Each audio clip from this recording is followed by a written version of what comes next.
Well, hello, free people of the Rocky Mountain region. Welcome to this Free State Colorado interview. I'm joined again by Natalie Menten, one of Colorado's Liberty leaders, to bring us the latest developments on the 2023 housing bills in the state legislature and share new information on potential ballot initiatives related to housing. Well, Natalie, I hope you are well and thank you for joining me today. Thank you. I'm glad to be here. I've had a lot of people asking for an update, so this makes it a convenient way to share. So I really appreciate your help in doing that. Perfect, perfect. Yeah, it's so important to get this information out there. I think a lot of people know that the 2023 legislature has generated some of the most extreme legislation in recent memory. But not everybody knows that this includes bills to fundamentally change who decides what kind of housing is allowed in Colorado's many communities across the state. So, Natalie, for those who don't know or who haven't been following along, can you give us some highlights of these housing bills? Sure. The overarching theme here is to drive density into Colorado, especially in the urban areas.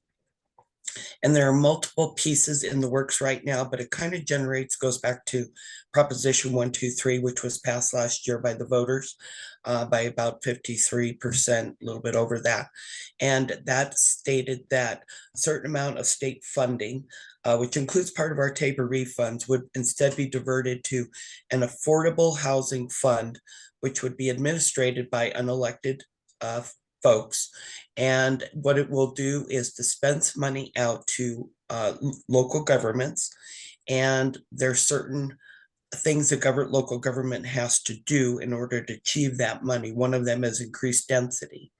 The requirement is 3% per year each year they're in the program, and there's these 3-year cycles. So if you think about that and how where will it go into neighborhoods, it brings about a lot of questions. And we raised these during the arguments last year, is if you have a landlocked city, where are you going to build it? Are you going to build, if you don't have a lot of vacant space, are you going to replace non-subsidized traditional housing with high density subsidized housing?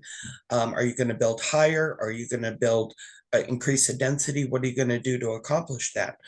And there's certain municipalities which have certain voter approved growth limits in place to be able to keep up with what they feel their infrastructure and what the vision of the majority of those who voted wanted to see within the community. So with those factors, we got Prop 123 passed last year, which now is just starting to be implemented, and local governments are receiving training on how many additional units they would have to build within their community to be able to get that money. And there's a fast track permit process for the subsidized high density housing, which will, I can speak right now, there's people who are in traditional manners looking to get their permit approved, and there are still delays.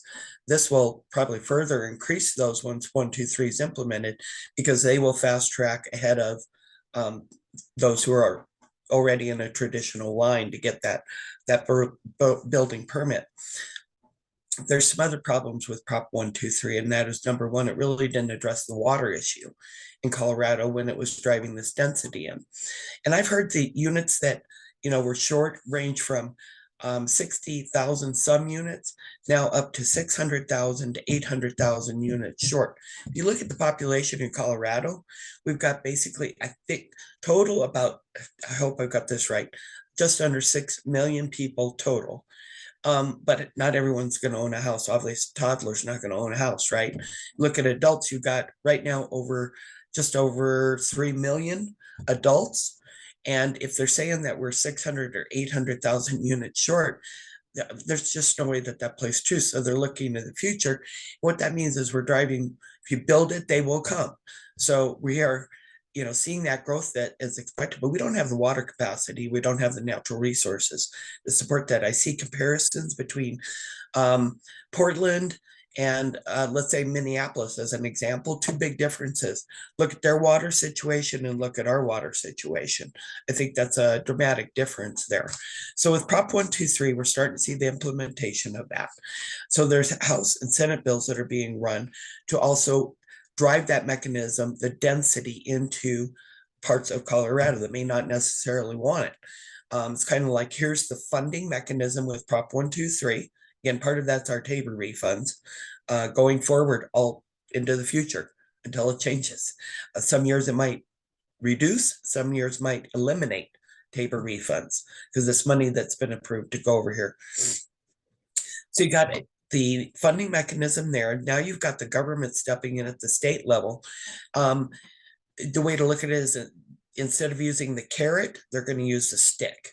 Is what it boils down to for the big picture. Because again, there's local jurisdictions that said they want to have growth limits, say over their density. And the Polis and the majority down there, which is the Democrats, have stated that local governments shouldn't have the right to put in these arbitrary rules in, and that the density is required, and they're not doing their share. So the state will step in, create laws.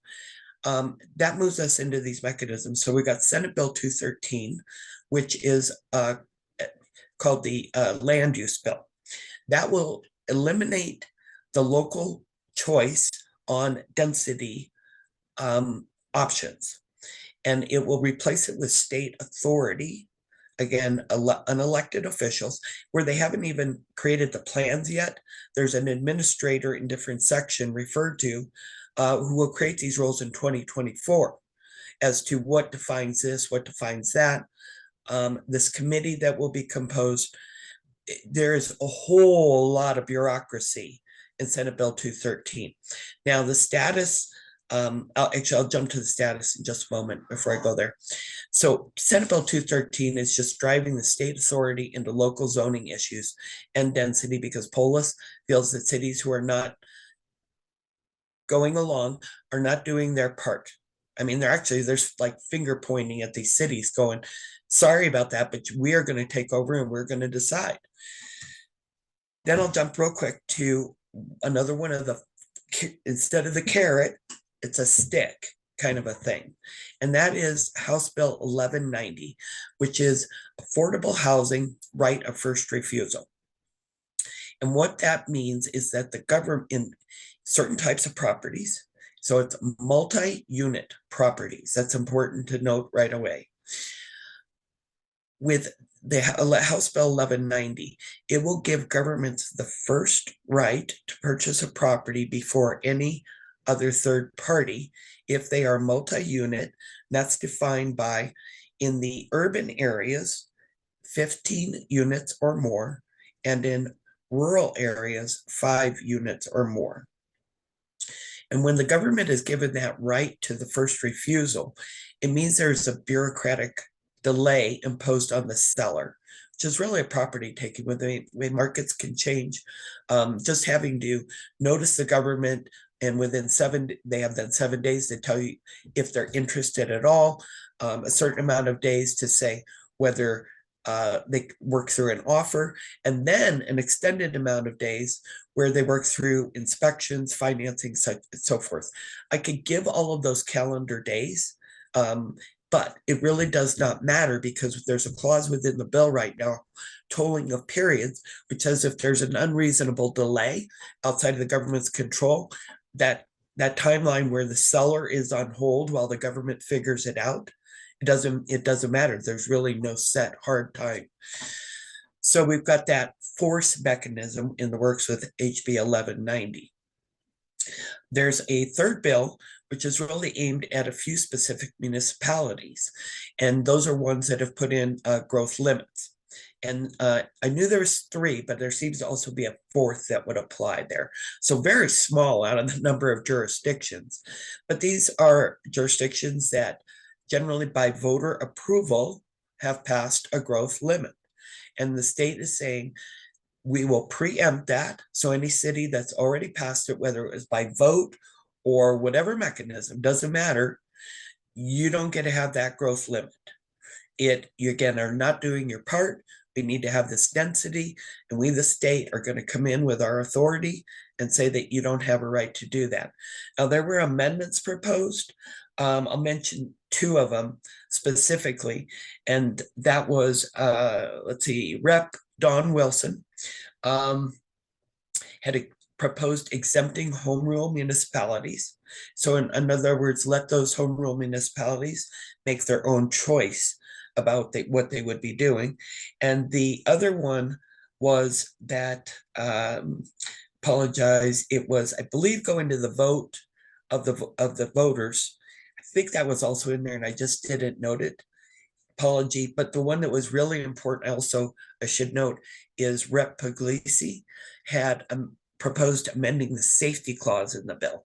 And that means right now the bill's written so that even if citizens wanted to petition and put it on the ballot and let the voters actually decide on state preempting a growth limit, right now with the safety clause, voters can't go get petition signatures, which is a lot of work in a short amount of time.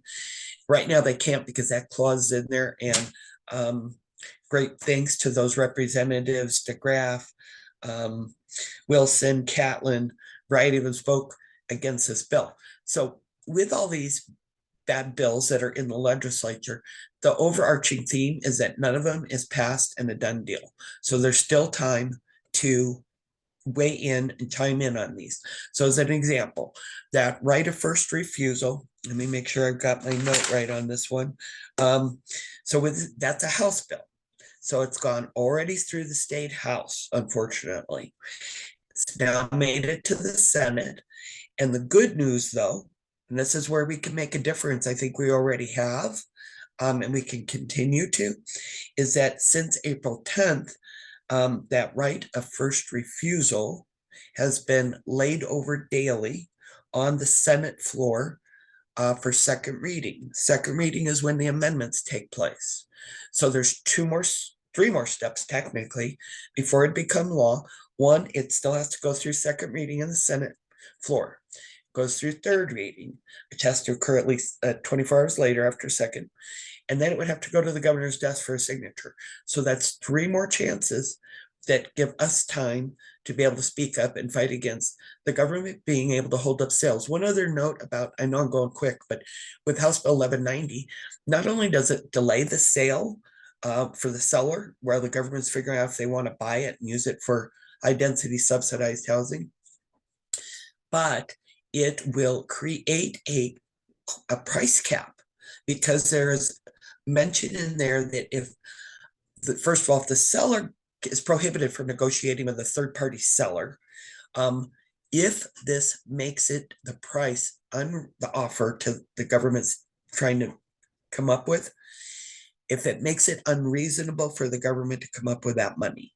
So when you're saying to a seller, you can't talk to a third party and have any price that would make it therefore unreasonable for the government to buy it, you're subject to a mandatory fine, $50,000 or 30% of the property value, whichever is higher. I mean, that's a 50,000, or that could be a lot of money. So this bill right now is held up on the Senate floor, multiple steps. So anybody wants to call and reach out to the call or email their state senator. And if state senator, you think, well, they're going to vote against that because I know them, call them up, thank them for it. That's really helpful for them to have that extra. They know that they're got support, because I mean, they're in the minority typically. That's why these bills are going through. So then Senate Bill 213 is the land use bill. And that one is also slightly held up. Last time we probably talked, they had the 11 hours of testimony before it was going to be amended and voted on in the Senate Local Government Committee. And they waited about a week, then came back for those actual amendments. And when I talked about that last time, I had most of those probably in here, but they have since then passed that out with most of those amendments, couple surprises, and it's now referred to appropriations. Appropriations is because it has a financial fiscal note with it of $15 million, because it is, well, it's got a lot of bureaucracy in it, and a lot of bureaucracy costs a lot of money. So they laid that over last week, I think partly because the calendar was real full, but that is up for tomorrow in appropriations. From there, then it would move to the Senate floor for second, which is where other amendments would occur. and then to third reading. And because it's a Senate bill, it's in its first house. So it's still got to go over to the House.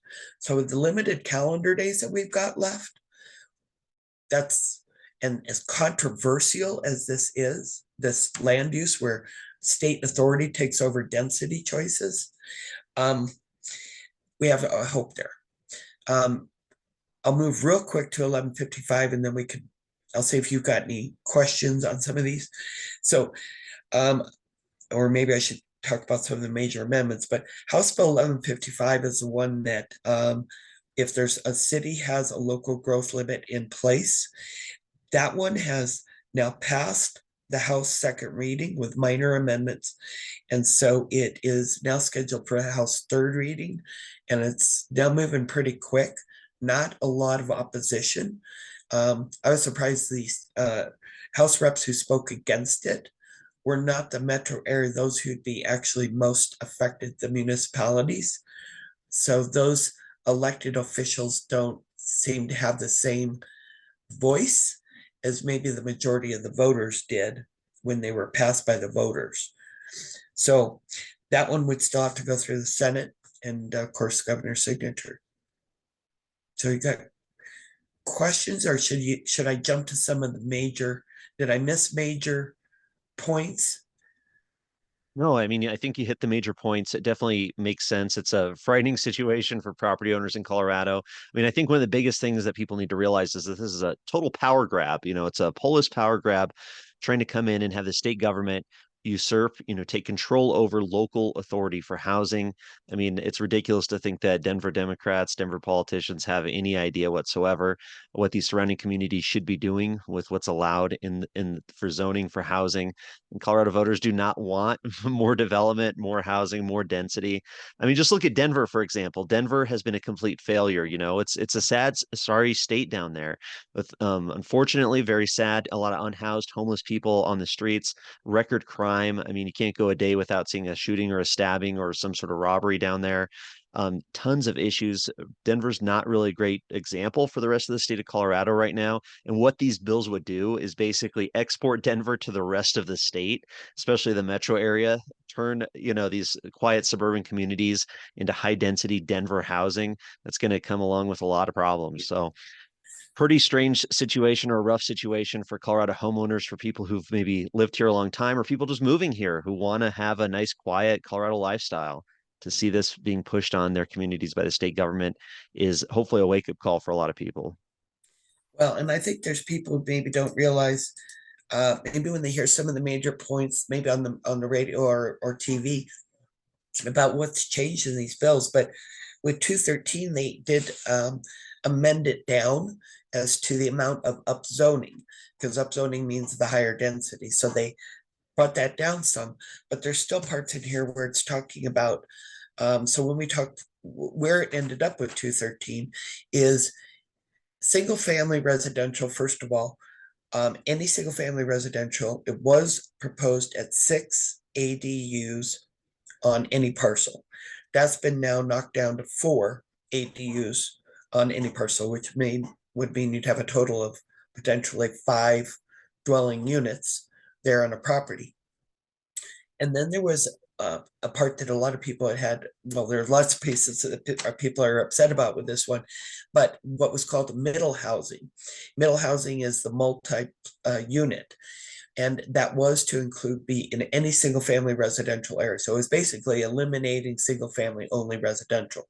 Well, that got knocked down some, and where middle income housing, or I'm sorry, middle housing, meaning basically between, I think I got this right. I hope I got it right. And this stuff, please forgive me if I get some of these wrong, but that would be up to 6 units, but it would be duplexes, triplexes, quadplexes, that type. Not quad, actually. Well, yes. And so that will be in 30, in what's called a tier 1 urban city. 30% of single family residential will now have to be open to the multi-unit housing. So how's that to be decided? Well, they said basically it's to be transit areas that are centered. So let's say it's Central Jeffco, that would be around the West Line corridor. But it goes beyond that. And I hope I've got it somewhere close here to give it to you. But they've also got mention of key corridors, which that really then drops down. I'm just bringing it up in front of me here because it's important for the words. Key corridor shall include any property within quarter-mile of a bus route, which runs every 15 minutes during highest frequency, or roadway served by a bus route that is scheduled to run every 15 minutes. Well, not, I used to be on the RTD board, so I actually know a little bit more about buses and trains than maybe the average person. The way it mentions about a roadway, but it doesn't actually say that that bus has to be running on there then. That could mean long, long stretches of road. So anything within a quarter-mile of that, they are having still these minimum dwellings per unit. And this is the important number to remember besides the frequent bus, is that it is stating 30 to 40 dwelling units per acre. So for some people, maybe in the Arvada area, they're running along in the 76 bus, runs 15 minutes during the highest frequency time, although maybe not all the time, but the highest frequency time, Monday through Friday during rush hour only. Let's say that's when it runs. All the rest of the time it's half hour or something.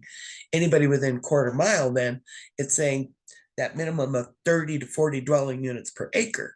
So if you think about those swaths that would be present, that modification with that amendment, it still has a tremendous amount of impact when you have people who moved into neighborhoods and they didn't intend to live downtown.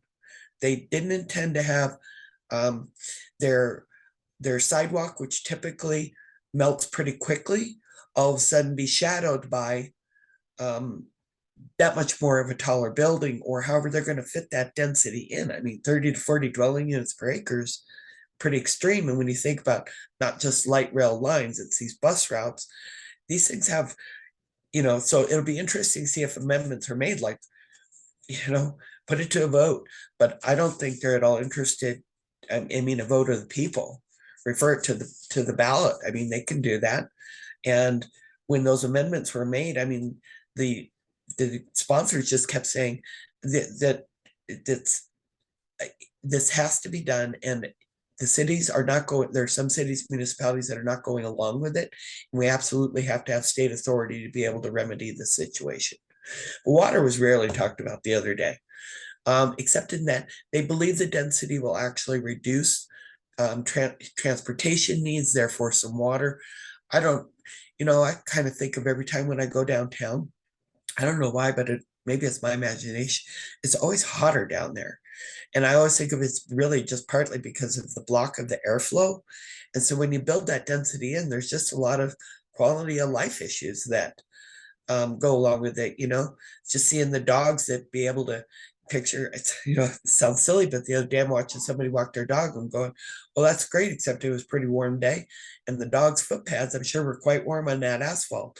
And that's when we get rid of these, more open areas. These are the consequences and the little things that do really affect our life, on top of what could be a disastrous water situation.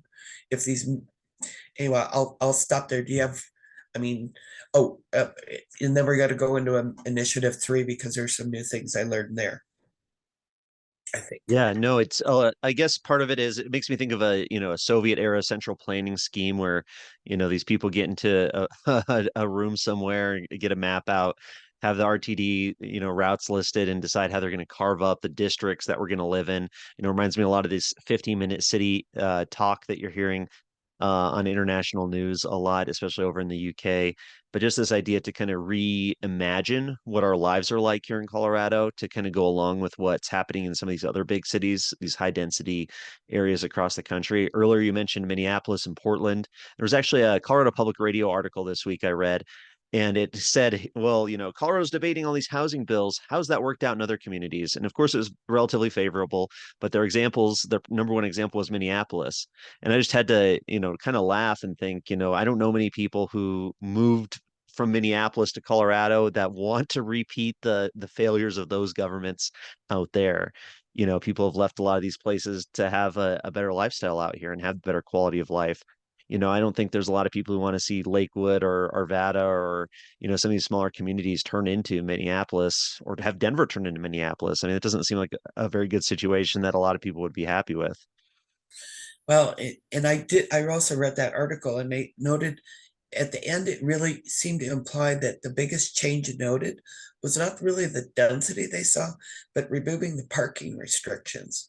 And then, so I think of, again, I've been on the RTD board, so I kind of got a good idea with public transportation.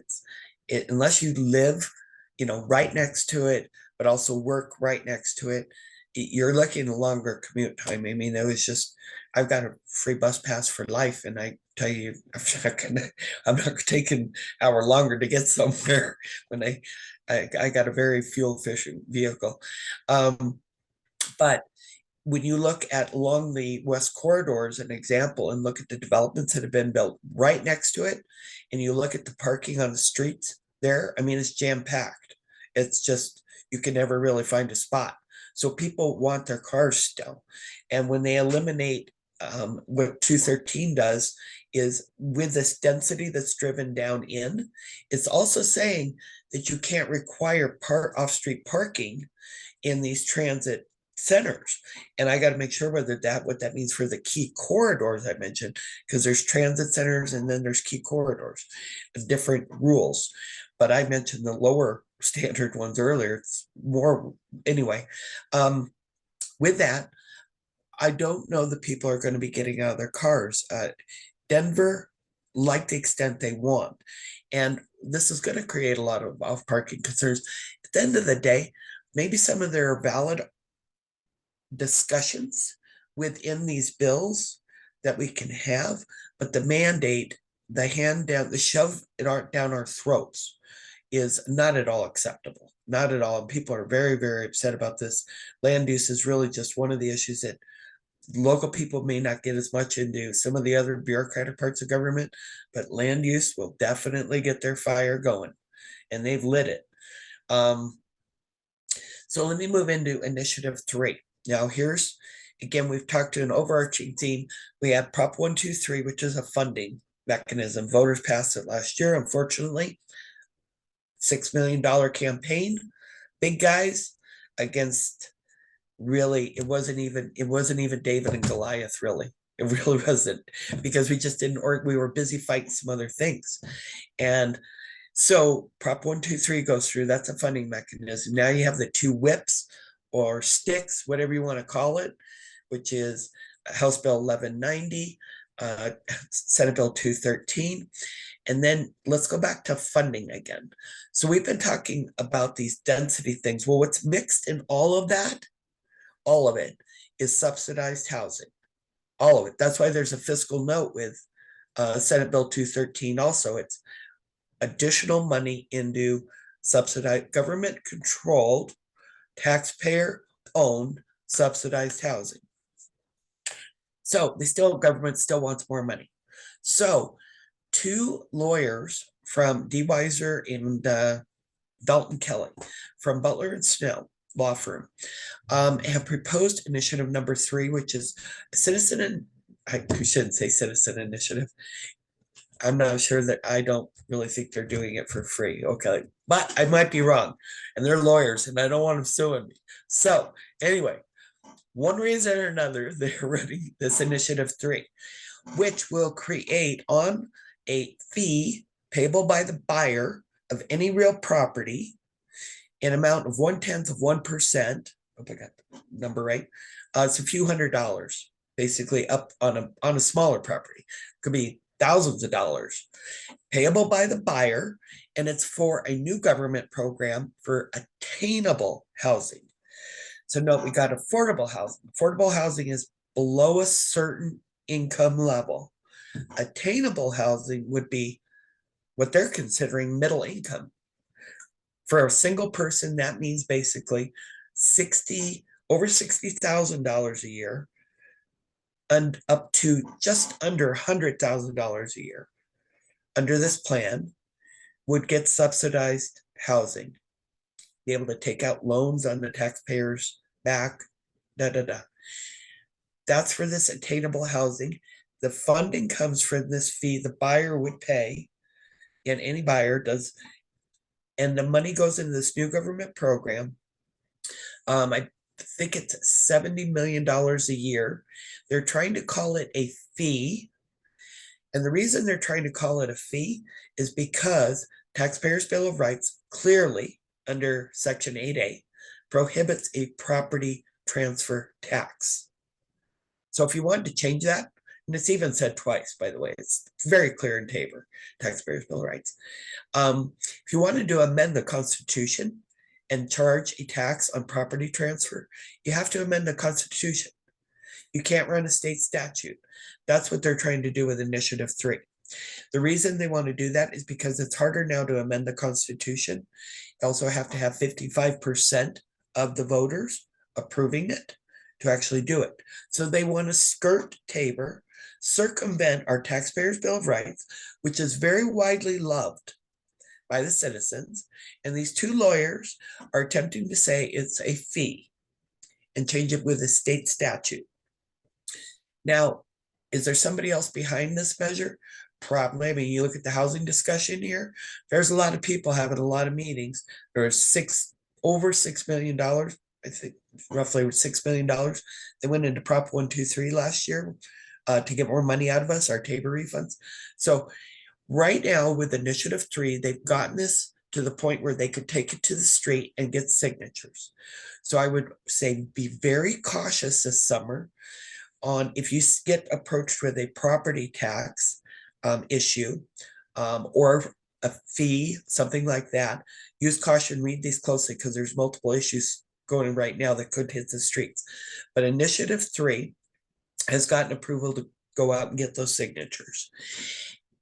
It will be on this November's ballot, and make sure that you, first of all, are not signing the initiative. It is very important that we don't have to take time to fight that at the ballot this year. I suspect they would get the signatures anyway, but the more information we can get out there about, the better. Now, there's something that's of note here. While Initiative 3 is able to go out on the street, it hasn't quite gone there yet. So they may be pausing and holding because these other housing bills are going through the legislature. But they'd still be ready to hit the street, probably make the deadline because they have major money. They will bring in paid circulators from out of state, and they'll be able to even get that higher threshold if they want, I believe, because they'll have very deep pockets to do it. And again, with this initiative, even though it violates the Taxpayers' Bill of Rights, right now we cannot constitutionally challenge it on constitutional grounds. We did through a title board in the Supreme Court, had the Supreme Court review there was an appeal to review the title, the question itself. And the Supreme Court basically said, this is not the time to address that. We affirm the way the question reads. So for us actually to do a legal challenge on this whole deal, we would have to wait till it's probably passed and there's actually somebody harmed, which would be any property owner having to face it, or any buyer really is where that would be harmed because buyers got to pay it to challenge that. And there will be groups that would be willing to do that, but it'll also take funding, and we can have that discussion later as to what groups would be doing that. But that's an update on number 3. And what's notable is if anybody's on social media, you might have started to see a sponsored ad from a group called, let me get it up real quick because I got it up here. Oh, I took it away. It's well, shoot, I got rid of the link, but it's Colorado Builds Better, I believe. And you'll see that they have a fireman on there. The fireman's talking about how they can't afford housing. Well, if you start to dig into this group, you'll find out they incorporated, Colorado Builds Better had the website. They incorporated in February of this year, and they haven't opened a campaign committee yet that I've seen, and I know pretty much way to dig that stuff up. So they've incorporated, they're running social media ads, and I think that's lining it up for a November ballot issue. If you dig into who's the incorporated incorporator, that's Martha Tierney. Martha Tierney is the legal counsel for the Colorado Democratic Party. And so you start to then thread these things together and see that they do plan this to be, even if this attack ends with, as they call it, postponed indefinitely or voted down at the Capitol, that they do plan on something or another, probably at the ballot box, and they're lining up who those campaign players would be and what issue they'd go forward with. Oh, very interesting. Very interesting. That really aligns too. There's this new Democratic Party chair here in Colorado for the state party, state Democratic Party, who said they're going to focus now on municipal elections and really focus on that local level, digging in there. I mean, it makes sense, of course. They control the state government, so where else can they go? But it's interesting to me how this lines up. You're going to flood Colorado communities on the local level with all these new voters, with high density voters who usually vote Democratic potentially. And then, of course, we see the Democratic Party rallying behind this initiative and these other issues, these other bills to kind of push this into the local communities that they could potentially bring their voters in and take them over. So kind of all ties together that way. Yeah, it's by the way, we are having another town we had a town hall on these housing issues 10 days ago, 2 weeks ago, somewhere in there. And we are having another one this Saturday. So another town, Englewood, is having some controversial things going on, the same housing discussions actually that are occurring everywhere about local ADU amendments. And I shouldn't use acronyms. Meaning there's different municipalities who are talking about allowing more accessory dwelling units. Accessory dwelling units are ADUs. I shouldn't use acronyms, so shame on me. So, but they slip in, especially government world. So we're going to have a town hall down in Englewood this Saturday. And by the time that occurs, some of these will have made movement, I suspect, one way or the other, between three different bills. And who knows what else. There's also probably just, I'll be leading that. I'll be one of the panelists. Randall O'Toole, very, very knowledgeable urban planning, actually called the Anti-Planner, does a great presentation. He did it the last one we had, and he'll do it again here. That really talks about how the government has steered the conversation and used to be jam people in, do these tenements, I believe it was what it was called. Then it was the planners, no, we want bigger, more suburbia type areas, people spread out. And now we're going back to kind of jam pack people in. So government controlling the message. And I'll be doing an update about the bills. And also there are, this is a whole nother issue. There's some more potential citizen initiatives that were heard last week that will have to do with property taxes. And I'll want to probably, well, I don't know if that's part of the discussion, but it's a factor because it ties into Tabor. It really talks about a little bit of the density, the affordable or subsidized housing part. And I'll probably do a little bit of that there, although that wasn't the key agenda item. It was updating about the bills. That'll be probably Englewood Civic Center. I don't know if there was going to be a location change, but if not, it's close by, right there. Saturday, 1 p.m., we're going to have a town hall and give everybody an update as to what they can do still at that point, because there still will be several days left of the legislature where they can continue to even bring some more things forward, revive things that have appeared to be dead, meaning, haven't had movement. So that's the outlook on where we are going with this. But I encourage people, I've had a lot of people want updates from me sometime every 2-3 days. Really encourage people to go to the Colorado legislative site or even Google how does a bill go through, or go to the Colorado Legislature General Assembly and just poke around. There are lots of good things. If you just put in these main bills, and I think, Brandon, you're going to insert some slides on key points here where people can reference those numbers if they didn't have pen and paper going while we were going through it. And just plug in, there's a little search bar, just type in 23 dash and then the number of the bill. And if folks click on those things, you'll be able to find out a lot of different things that are of interest, especially if you're concerned about how this housing being jammed down our throats is going to affect us and how they can get involved. Wonderful. Yes. Yes. I'll include all the links on the website at freestatecolorado.com. You can find all the information there, all the links. I'll keep an update. I'll keep it updated on the location of that Englewood Town Hall on Saturday, April 29th to ensure that the location is accurate. So check the website at freestatecolorado.com to ensure that that's where it's going to be.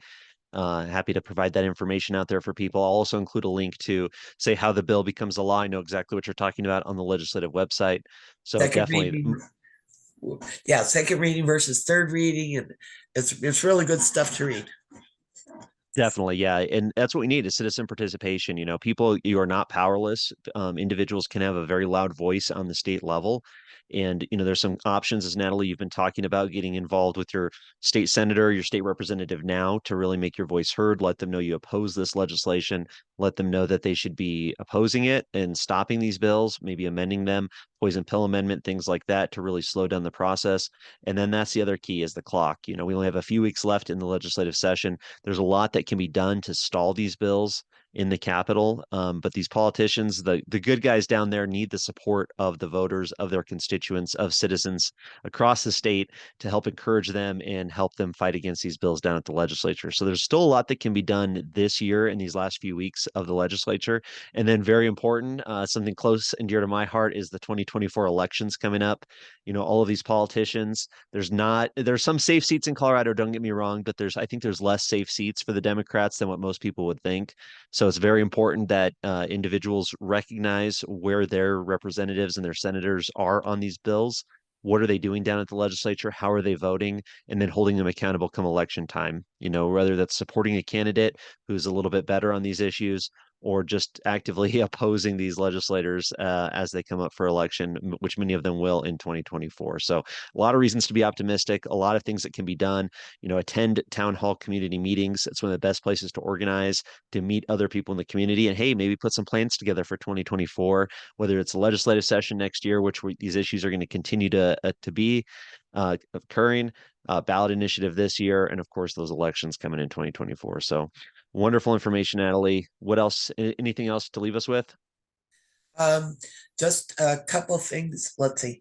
One is municipal elections coming up this year. That petition period is during the middle of summer. So if somebody really wants to get further involved in the local government, but still has a full-time job, most of these city council positions can be done while you still do your 8 to 5. It helps if you can maybe fit in a meeting here or there, but in most part you can. And as you talked about 2024, and then we got some good ballot issues coming up and some bad ballot issues. So hopefully we talk about those later at another point as they go just a little further after the legal challenges parts are done. Perfect. Yeah, I'll look forward to getting that information out to people. And I just want to thank you again for all your hard work and your tireless efforts here to inform people, let them know what's going on, and keep an eye on all these moving parts because it's pretty complicated and it's tough for the average person, I think, who has a family and a full-time job and isn't totally invested in politics like we are to know what's going on. So hopefully this information is getting to them and getting and being useful. So like, share, subscribe, all of that, please. Yeah, and one last thing, and that is when you do, you don't have to go through these like 213 is over 100 pages, and then there's the amendments you got to look at. Da da da. You don't have to go into down that rabbit hole to be able to communicate with legislators. They actually probably like shorter letters, and if you just say something like, you know what, I feel like some state laws are being jammed down my throat, and I'm tired of it. Thank you, your constituent. That's all you gotta just doesn't have to be really complicated. In 5 minutes, you can do 3, 4, 5 of those little quick emails. That's just, Awesome. oh no. Yeah, that's great. Yeah, these legislators, people would be surprised how little contact they get from the majority of their community. It's usually the same people emailing them over and over again. So having a fresh email in there from somebody they know votes for them or will be voting for them in the upcoming election but they haven't heard from before is definitely something they're going to be paying attention to. Yeah, and that's a good point. I'll just bring it up. With the times where I've testified down at the Capitol, more often than not, it is a room testimony of lobbyist after lobbyist after lobbyist, and the actual real citizen, there's like one or two or three, maybe, a more controversial. So that actual, it, I think it makes him, having been an elected official also, it is surprising. Most people think, oh, they're getting flooded with stuff, but not all the time. So time up, chime in, speak up, chime in, all of that. Definitely. Well, thank you very much, Natalie. I really appreciate your time. Look forward to our next conversation. Thanks.